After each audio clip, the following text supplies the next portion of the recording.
Kevin. Kevin.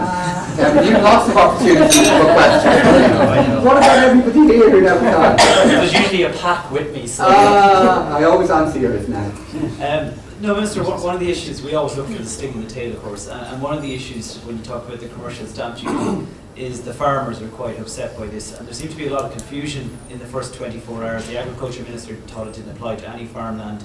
I spoke to a couple of other ministers, thought it didn't apply to any farmland, but now it seems clear that it does apply to a big chunk of farmland that's sold. You talked about making choices. Was that a conscious choice that you made, that it would apply to farmland? Or did that kind of get overlooked, that rural proofing, and that was just an element of it? And have you any idea how much you actually think you'll take in commercial stamp duty from farmland next year? So in relation to the choice that was made there, I was very much aware of what the definition is of non-residential commercial property and everything that is included within it. And that is why in my budget day speech I made reference to where we are on the Young Trained Farmers Relief Scheme, and also where we are to fixing the consanguinity rate at 1%.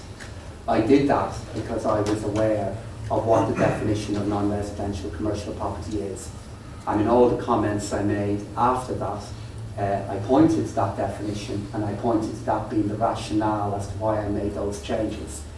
I am of course aware of the concerns of those who represent farmers within Ireland in relation to that move. What I have to do is point to the broader context of where we are.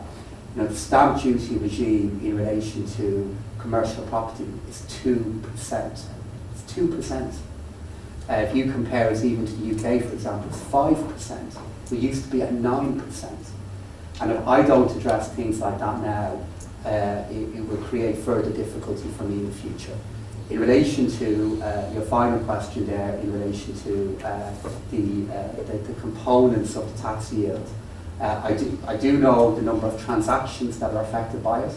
I can't off the top of my head tell you what the figure is though, but I will tell you when we can tell you. If the figure can't be made available to you later on in the day, I'm sure we will.